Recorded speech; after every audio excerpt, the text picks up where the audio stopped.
Studentët vazhdojnë protestën për uljen e tarifave dhe përmirësimin e kushteve. Ata refuzuan takimin me ministrin Nikola dhe banorët e zonës së Astirit që tentuan t'i bashkohen protestës, si dhe akuzuan pedagogët se marrin para për provimet.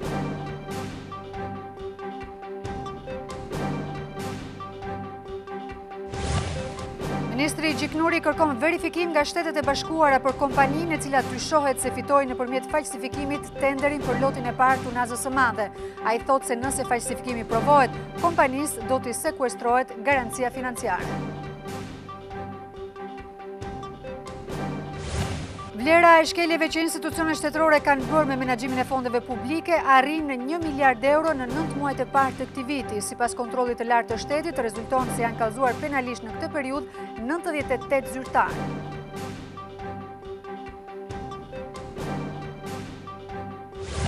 Policia shqiptare kthe në kufi 115 shtetas grek që ishin nisur për të marrë pjesë në një ceremoni përkujtimore për Kostadinos Kacifas në Bulara. 100 të tjerë u kthyen vet, por tentuan të bllokojnë kalimin përtej kufirit. Protesta masive në mbar Francën kundër rritjes së çmimit të naftës, protestuesit shtojnë kërkesat, ndërsa në rrugë dalin mbi 90.000 forca policore dhe ushtarake për të ruajtur sigurinë. Arrestohen mbi 300 protestues.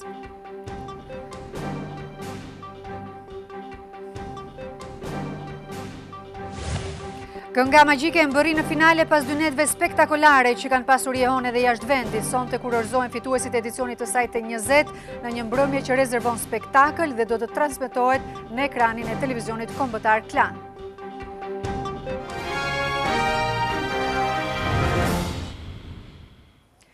Ju përshëndes të gjithëve, mirë se vini në TV Klan. Ky është edicioni lajmeve të orës 15:30. Ka shënuar ditën e saj të 5 protesta e studentëve të cilët janë mbledhur para Ministrisë së Arsimit. Ata sot madje kanë refuzuar edhe protestuesit e Astirit të cilët tentuan që t'u bashkohen, teksa ka dështuar një takim me Ministrin e Arsimit Nikola. Por më shumë detaje ne do të lidhemi në këto momente me gazetaren ton Rashela Sheu. Rashela, të përshëndes. Çfarë po ndodh aktualisht dhe nëse mund ta bësh një panoramë protestës së sotme? Anjola, përshëndetje nga Ministria e Arsimit. Protesta vijon që nga ora 10 e mëngjesit të sotëm, janë rreth 5 orë e gjysmë pra proteste pa ndalur përpara këtij institucioni, me një marshim i cili nisi që në orën 9:30 të mëngjesit nga korpusi qendror për të pozicionuar pikërisht përpara Ministrisë së Arsimit.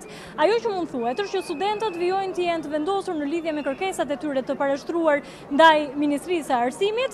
Janë 8 kërkesa kryesore, të cilat përfshin pikën numër 4 të VKM-s që parashikon një tarif të shtuar në provimet e prapambetura, por është kjo pikë e cila është fuqizuar nga Ministria e Arsimit, ndërkohë që vijojnë të këmbgulin për 7 pikat e tjera, duke përfshirë mbështetjen për kërkimin shkencor, për përmirësimin e kushteve në universitete dhe veçanërisht në konvikte për realizimin e kartës së studentit brenda vitit 2019 dhe kërkesa të tjera. Por për sa i përket protestës së studentëve, në fakt Anjola, gjatë ditës së sotme janë për të përmendur dy pika kryesore të cilat kanë ndodhur gjatë protestës. Së pari ka qenë momenti kur është provuar pra të bëhen pjesë e protestës së studentëve banorët e Astirit, të cilët kanë marshuar që nga Astiri duke ardhur në rrugën e Durrësit, por fillimisht pjesa më e madhe e studentëve ka krijuar një kordon duke mos i lejuar ato që t'i afrohen perimetrit të protestës së tyre, me arsyetimin që kjo është një kauzë e tyre, një kauzë e cila është e pa përfshirë politikisht, është përpjekur që të mbahet larg, ndërkohë që nga ana tjetër kauza e banorëve të Astirit ka qenë e tillë që ka pranuar edhe palë politike për t'u bashkuar. Ndërkohë, moment tjetër i rëndësishëm i ditës së sotme ka qenë tentativa e ministres Lindita Nikola për t'u afruar tek studentët. Në ato moment, në fakt, ka pasur ovacione të shumta nga studentët, ndoshta të gjendur edhe të papërgatitur për pranin e ministres Nikola në shesh, dhe nga ana tjetër ajo është detyruar pra që të futet brenda institucionit, por që element për të theksuar ka qenë edhe fakti në fakt që edhe vetë studentët formuan një kordon për të mos lejuar ndoshta agravimin e situatës politike. Rashela, ke informacion sa pritet të zgjas protesta? Protesta e sotme në fakt nisi më shumë si një marshim, por fakti që janë 5 orë e gjysmë këtu dhe studentët shprehen se janë të vendosur për ta vazhduar. Pra deri tani në mënyrë të përmbledhur nuk ka një orë të caktuar. Nuk ka një orë caktuar se kur mund t'jetë përfundimi i kësaj proteste. Megjithatë, Anjol, ne do vazhdojmë të jemi këtu për të dhënë edhe detajet e fundit, po në mënyrë më të detajuar se çfarë ka ndodhur gjatë ditës së sotme, unë juftoj që ne të ndjekim një kronikë e cila është përgatitur nga kolegja Bruna Cami. Protesta e studentëve ka hyrë në ditën e saj të 5. Edhe këtë të shtunë, pas mbledhjes përpara fakulteteve, ata kanë marshuar në drejtim të Ministrisë së Arsimit. Në këtë rrugtim, ata kanë marrë edhe mbështetjen e qytetarëve. Të shumt kanë qenë edhe qytetarët që janë bashkuar protestës së tyre përpara Ministrisë së Arsimit, për kushte më të mira në konvikte, ulje të tarifave vjetore dhe arsim cilësor. Studentët kanë të drejtë. Unë mbaj mend në kohën time ne s'kemi paguar ndonjë tarifa për fakultet. Po kjo është protesta më e bukur që kam parë ka 28 vjet në Shqipëri. Plotësimi i dy kërkesave për investime dhe heqja e pagesës për kredite në lëndët të mbartura nuk e ka zbehur fuqinë e protestës. Edhe këtë ditë ata kanë shprehur vendosmërinë për të mos u tërhequr deri në realizimin e çdo kërkese të drejtuar Ministrisë së Arsimit. Nuk ka negociata, ajo që duam është një shkresë zyrtare ku thuhet pikat tuaja janë të plotësuara dhe brenda një afati kohor. Dhe nuk tërhiqemi, nuk duam as negociata, duam thjesht të zbatojnë. Mësim cilësor. Se nuk bëjmë mësim cilësor. Vinë pedagogë ndryshëm, lexojnë 2 slajde, ikin, ka të tjerë që s'vinë fare. Unë i bëj thirrje që të bëhet ulja e tarifës, të paktën përgjysmimi. Studentët kanë denoncuar sot edhe disa prej pedagogëve të cilët i kanë akuzuar për korrupsion. Protestës kanë kërkuar t'u bashkohen edhe banorët e Astirit, por ata nuk janë pranuar nga studentët, duke konsideruar protestën e tyre politike. Nuk pranojmë protesta që kanë marrë gjyrim politik. Nuk ju gatrojmë çështën tonë. Po s'dua ti përziem kauzat e studentëve me kauzat e tyre. Ne këtu si punj studentëve. Po ashtu studentët kanë refuzuar edhe bisedën me ministren e Arsimit Lindita Nikola, e cila tentoi të takohet me to përpara Ministrisë së Arsimit. Ata janë shprehur se nuk janë të hapur për asnjë negociat dhe se do të rikthehen në auditore vetëm kur çdo kërkesë e tyre të plotësohet. Në këto momente do të kemi në lidhje të drejt për drejt nga Ministria e Arsimit ministren Lindita Nikola për të mësuar më shumë rreth kësaj situate. Zonja Nikola, të përshëndes, mirë se vini në televizionin Klan. E para gjë që ne duam të dim është pse shkuat sot në protest, cili ishte qëllimi i daljes tuaj atje dhe pam se tentativa juaj për të folur me studentët dështoi.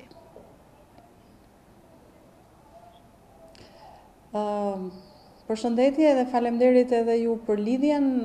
Qëllimi ishte qëllimi një nëne, teksa dëgjon që disa bi dhe bia edhe pse në mes të shiut kërkojnë që Lindita Nikola të zbres me ta në shesh.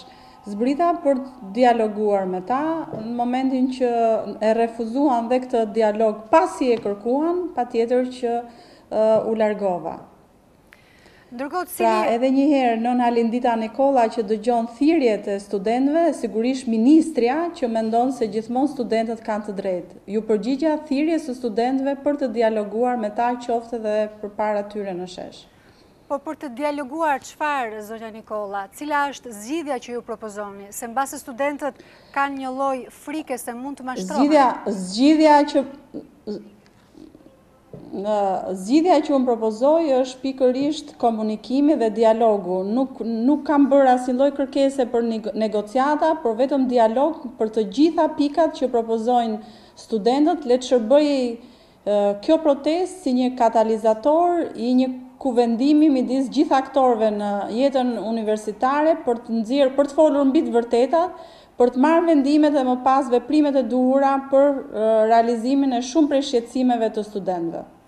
Zonja Nikola, e shikoni të realizueshme kërkesat e studentëve dhe sa mundësi ka që të realizohen ato? Kur ka komunikim, dialog dhe ndërveprim, çdo gjë është e mundur. Në demokraci, armët e vetme që veshin mendimin dhe veprimin besoj janë dialogu, komunikimi dhe konsensusi. Po sa mundësi konkrete, reale, zoni Nikola, sepse në qoftë se një dialog çon gjithmonë në një zgjidhje, le të themi pas zgjidhje, atëherë do të ishte edhe i kotë. Nuk ka ndodhur që kur ka qëndrime, kur ka vullnet për gjetur zgjidhje, kur ka ndërveprim, kur ka komunikim, dhe këtu kam parasysh studentët, profesoratin, edhe ministrin, patjetër ne do të gjejmë edhe fajtorët e duhur, qoftë kjo edhe ministri i arsimit, por e rëndësishme është për të ecur përpara dhe për zgjidhur shumë nga shqetësimet e drejta të studentëve. Studentët kanë gjithmonë të drejtë, ne kemi detyrimin dhe përgjegjësinë për të gjetur zgjidhjet. Zona Nikola, ju falenderoj për ndërhyrjen tuaj. Ndërkohë, sot protesta e studentëve ka marrë edhe mbështetjen e Partisë Demokratike në një ceremoni me rastin e 8 dhjetorit, ditës së rinisë. Kryetari i Partisë Demokratike Lulzim Basha dhe ish kryeministri Sali Berisha thanë se sot është një dhjetor i dytë. 28 vjet pas protestës studentore që rrëzoi regjimin komunist, krerët e Partisë Demokratike thonë se ka ardhur koha që ajo të përsëritet. Protesta e studentëve përpara Ministrisë së Arsimit që ka hyrë në ditën e saj të 5, për ish kryeministrin Sali Berisha dhe kryetarin e Partisë Demokratike Lulzim Basha, shihet si shpresa për të risjellë ndryshimin që mori rrugën 8 dhjetorin e vitit 90. Parlamenti shqiptar ose do të pastrohet nga krimi e t'i kthehet qytetarëve ose do të rrëzohet. Nuk ka forcë që na ndal. Le të jemi bashkë në këtë dhjetor të dytë, krah njëri tjetrit për të shporur bandën e ajdutëve, për të shporur mashtrimin. Prej 4 ditësh kemi një dhjetor të dytë, si asnjëherë tjetër. Universitetet e vendit kanë nisë një betejë të vendosur kundër një regjimi që quhet kakistokraci. Në aktivitetin për ditën e rinis, Rudina Hajdari i bën një premtim të guximshëm të atit, Azem Hajdarit, studentit që drejtoi protestën antikomuniste. Sot i bëj një betim timatit. I bëj një betim të rinjve sot, që unë jam gati të dorëzoj mandatin tim dhe t'i bashkohem atyre për luftën e tyre. Studentët dhjetorit dhe përfaqësues Partisë Demokratike bën omazhe pra memorialit Azem Hajdarit.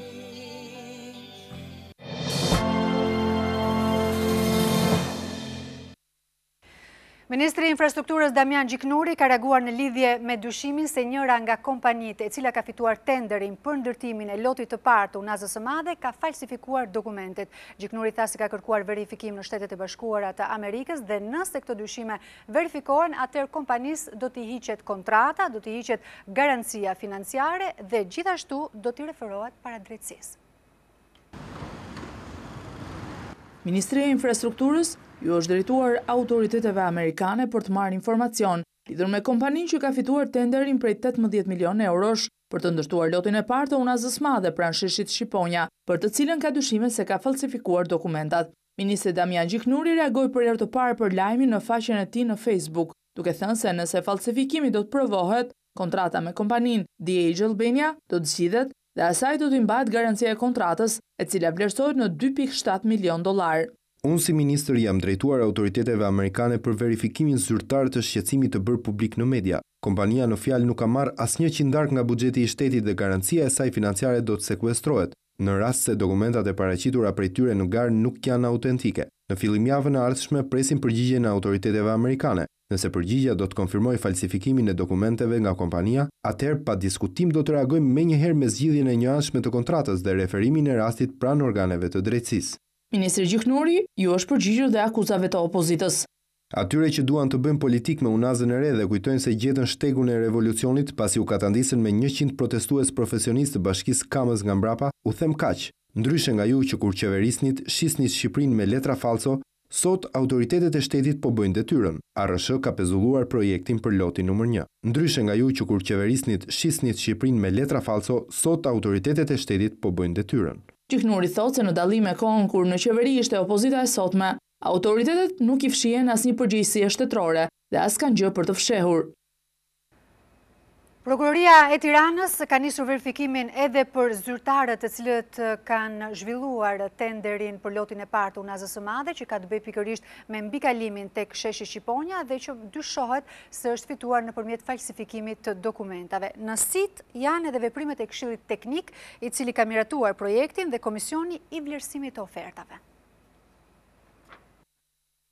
Pas nisjes së verifikimeve për dyshimet se kompania DH Albania e fitoi tenderin e ndërtimit të lotit të parë të unazës së re, atë të mbikalimit të sheshi Shqiponja, me dokumente të falsifikuara, Prokuroria e Tiranës pritet të sekuestrojë të gjithë materialet e tenderimit kryer nga autoriteti rrugor. Do të verifikohet jo vetëm shkresat që dyshohet se janë falsifikuar, por edhe të gjitha veprimet e Këshillit Teknik që ka miratuar projektin dhe veprimet e Komisionit të Vlerësimit të Ofertave, që ka pranuar ofertën prej 18 milion euro të kompanisë të regjistruar në shtetin Delaware të Shteteve të Bashkuara të Amerikës. Kjo për faktin se prokuroria ka nisur verifikim për veprat penale të shpërdorimit të detyrës dhe shkeljen e barazisë në tendera. DH Albania dyshohet se është themeluar në 25 qershor 2018, 2 muaj para zhvillimit të tenderit dhe jo në vitin 1998, siç ka paraqitur dokumentat. Do të sekuestrohen edhe materialet që ajo ka dorëzuar në Qendrën Kombëtare të Biznesit. Në këto të dhëna kjo kompani ka dorëzuar bilance për vitet 2015, 2016 dhe 2017, ku ka qarkulluar $100 milion. DH Albania operon në vendin tonë si dege një kompanie të regjistruar në shtetin Delaware të Shteteve të Bashkuara të Amerikës, të quajtur Daniel Hoberman. Hetim për këtë rast ka nisur dhe Prokuroria Amerikane, pas dyshimeve se ajo ka kryer një krim federal. Në SBA po hetohet falsifikimi një certifikate të sekretarit të shtetit të Delaware'it, që tregon se kjo firmë nuk i ka detyrime fiskale shtetit. Zëdhënësi i sekretarit të shtetit Doug Denison ka sqaruar se për certifikatën nuk ka pasur asnjë kërkesë nga firma dhe as nuk është lëshuar asnjë dokument. Në një fazë tjetër hetimore, Prokuroria e Tiranës nuk përjashton mundësinë e dërgimit të letër porosive në Amerikë për të kërkuar informacione apo edhe një bashkëpunim me autoritetet amerikane. Autoriteti rrugor shqiptar i ka pezulluar punimet dhe në zonën e Astirit nuk po kryhet asnjë punim nga kjo kompani. Segmenti rrugor nga pallati me shigjeta tek dogana ngjan një kantier ndërtimit të braktisur. Asnjë punëtor dhe asnjë mjet nuk punon në gjatësinë e rrugës pas vendimit të autoritetit rrugor për të pezulluar punimet deri në sqarimin e situatës nëse kompania që fitoi këtë tender e ka bërë me dokumenta të falsifikuara, ndërsa në gjithë gjatësinë e rrugës vihet rreth trafik i rënduar, kjo edhe për shkak të punimeve të kryera deri tani. Zëri i Amerikës njoftoi se rastin e kompanisë Daniel Hoberman mund t'i referohet për ndjekje penale dhe Departamentit të Drejtësisë në Washington. Kompania rezulton se është regjistruar në SBA përmes firmës Apex Resident Agent Services. Në 2 lotet e tjera të unazës së madhe vazhdon puna për prishjen e objekteve pa leje, madje disa prej banorëve i kanë zhvendosur vetë rendit për t'i hapur kështu rrugë zhvillimit projektit. Shembja e objekteve që pengojnë zhvillimin e projektit për unazën e madhe ka vijuar edhe përgjatë të shtunës. Fadrumat e Inspektoriatit të Mbrojtjes së Territorit në Bashkinë e Tiranës kanë hedhur në tokë të tjera banesa përgjatë lotit 2 dhe 3 të unazës së madhe në afërsitë e Astirit. Në të njëjtën kohë, objekte të tjera po bëhen gati për të shembur pas një takimi informal që patën me kryebashkiakun Veliaj, disa banorë të Astirit rënë dakord për të mos u bërë pengesë për punimet. Ata kanë nisur me largimin e orendive dhe pajisjeve nga banesat dhe bizneset për t'i hapur udhë më tës në shembjen e tyre. Ndërkohë, autoriteti rrugor shqiptar Aluizni, zyra e regjistrimit të pasurive të paluajtshme, IKMT dhe Bashkia e Tiranë kanë përfunduar me verifikimin e objekteve që preken nga ky projekt. Sipas këtij raporti, në total do të prishen 195 objekte, një shifër më e ulët nga sa u raportua në fillim. Vetëm 71 kanë dokument pronësie. ARSH ka njoftuar se janë kryer matjet dhe verifikimet për 59 objekte që do të shpronësohen.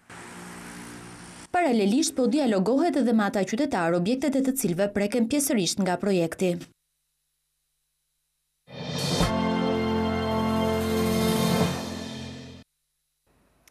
Vlera e shkeljeve që institucionet publike kanë bërë me menaxhimin e fondeve publike arrin në 1 miliard euro vetëm në 9 muajt e parë të këtij viti dhe sipas një raporti të kryer nga Këshilli i Lartë i Shtetit në këtë periudhë janë kallëzuar penalisht 98 zyrtarë. Për 9 muajt e parë të vitit, vlera e shkeljeve që institucionet shtetërore kanë bërë me menaxhimin e fondeve publike arrin afërsisht në shifrën e 1 miliard eurove. Në auditimet e bëra nga kontrolli i lartë i shtetit, rezulton se dëmi ekonomik ndaj buxhetit zë masën e 40 milionë eurove, ndërsa shkeljet e disiplinës financiare me ndikim negativ në performancën e subjekteve që janë kontrolluar arrin në 918 milionë euro. Shitjet, qerat dhe koncesionet bijojnë të mbeten të parat sa i përket dëmit më të madh që kanë shkaktuar ndaj buxhetit të shtetit, duke u pasuar nga performanca dhe shkeljet e bëra nga dogana dhe pa rregullsive të gjetura në tenderat publik. Numri i subjekteve të kallëzuara penalisht nga KLSH arrin në 98, ku dominojnë zyrtarët e hipotekave, agjensive të legalizimit dhe pushtetit vendor. KLSH ka konstatuar se dhe ankesat më të mëdha të bëra nga qytetarët u drejtohen institucioneve që lidhen me privatizimin dhe kthimin e pronës. tvklan.al, webi më i klikuar ndër të gjithë televizionet mbar shqiptare. Lajmi i fundit, gjithçka ndodh në vend, rajon dhe botë. I gjeni në kohë reale në tvklan.al.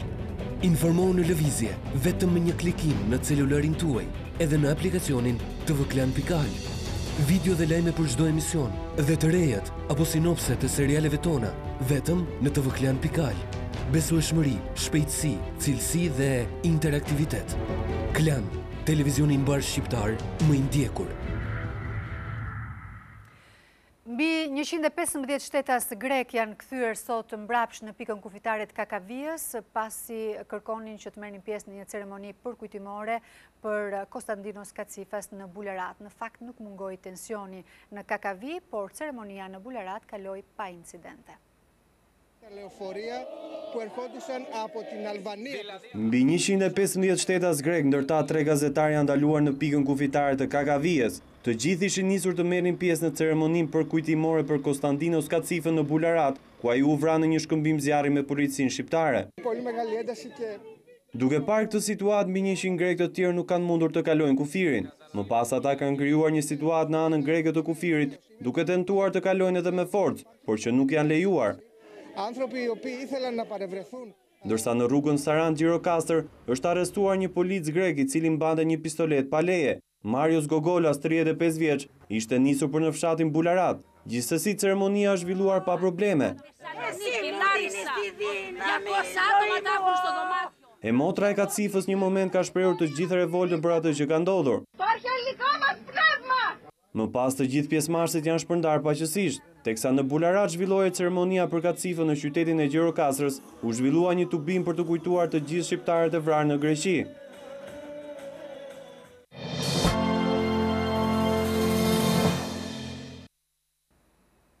E gjithë Franca ka qenë sot në gjendje alarmi për shkak të protestave të organizuara tashmë nga ata që njihen si jelek verdhët, ndërkohë 90.000 forca janë angazhuar në ruajtje të rendit, teksa janë kryer mbi 300 arrestime.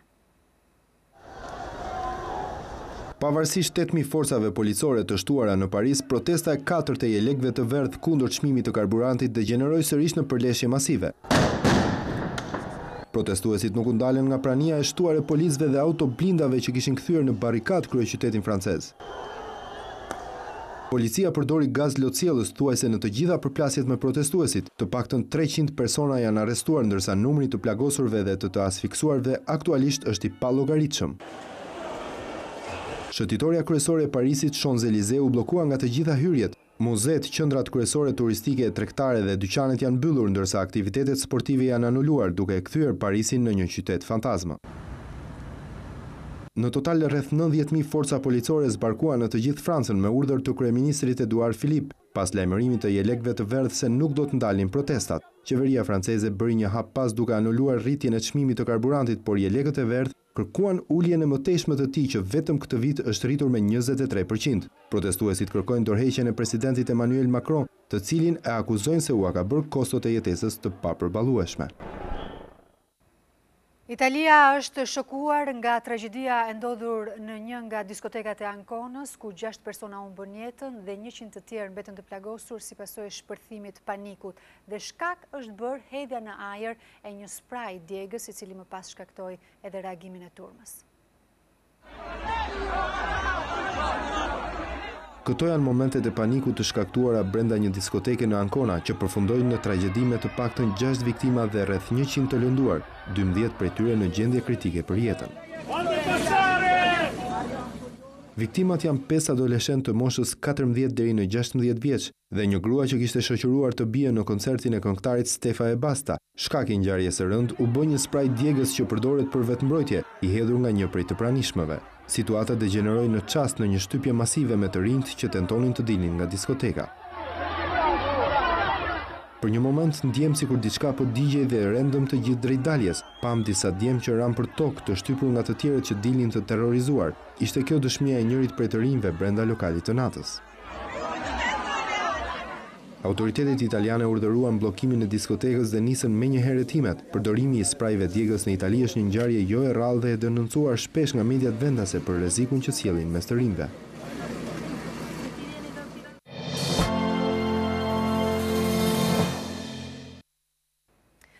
Kënga magjike ka mbërritur në finale pas dynetve spektakolare që patën njehon edhe jashtë vendit. Sonte do të kurorëzohen fituesit e edicionit të sajtë 20 në një mbrëmje që rezervon shumë spektakël dhe që do të transmetohet sigurisht drejt për drejt në ekranin e televizionit kombëtar Klan.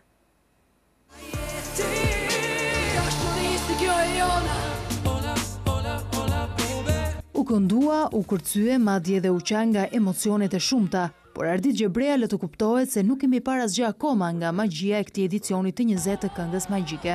Jemi në finish dhe në finish ndonjëherë ose ti ke ruajtur të gjitha forcat për në fund ose nuk e fuqi fare.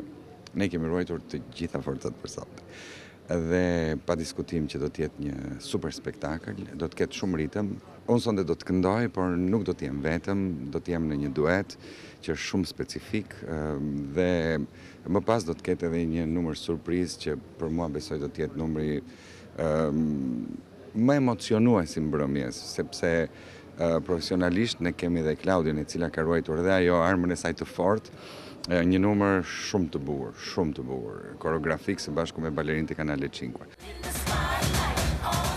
Për dynet me radhë kënga magjike elektrizoi skenën madhështore të Pallatit të Kongreseve, duke tërhequr vëmendjen edhe jashtë vendit. Ajo që mua më ka bërë përshtypje është jehona që ka patur, sepse sot kanë ardhur dhe përfaqësues të rrjeteve sociale nga Eurosongu dhe në WeWe Blog, që është dhe rrjeti social më i rëndësishëm pranë Eurosongut, ka patur një pasqyrim të jashtëzakonshëm për këngën magjike. Pas mbylljes së konkurimit dhe performancave në 2 netët e para të këngës magjike, këngëtarët ju drejtuan votimit për të vendosur me pikët e tyre se cilët do të ishin 20 finalistët. Në ndrejtimin e Ardit Gjebreas që shoqërohet nga Klaudia Pepa dhe Bora Zemani, dhe gjithashtu nga prezantueset e viteve të shkuara si Valbona Selimllari, Elja Zaharia, Olta Gixhari dhe Armina Mevlani, nata finale e këngës magjike ka angazhuar gjithë ekipin e festivalit më të madh të muzikës moderne për ta bërë akoma më madhështor këtë edicion të 20 që vjen drejt për drejt në ekranin e televizionit kombëtar Klan. Ngjarjet e paraluftës në Kosovë rikthehen në kujtesë me kreolët e Ballkanit.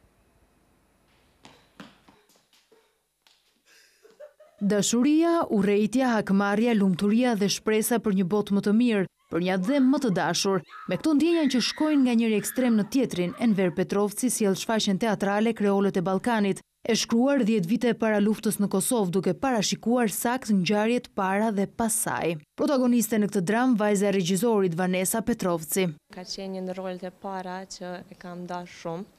Ka qenë domethënë roli i ëndrrës fëminore. Sidomos tash që jam rritë e kuptoj më thellësisht rolin edhe bëj me shumë dashuri. Vetë Enver Petrovci shprehet se nuk ka patur as pak dyshime për t'ia dhënë vajzës së tij këtë rol. Nuk kam pasur kur fort me dyshje. Vetë ka dashuri për këtë rol edhe pastaj kur një aktor dashuron nuk mund gaboj. Puna për ta sjellë në skenën e teatrit ka nisur para disa muajsh, ndërkohë që në role janë edhe aktorë të tjerë nga Kosova dhe Shqipëria, si Agron Shala, Elidona Lika, Kristian Koroveshi dhe Kriks Duma.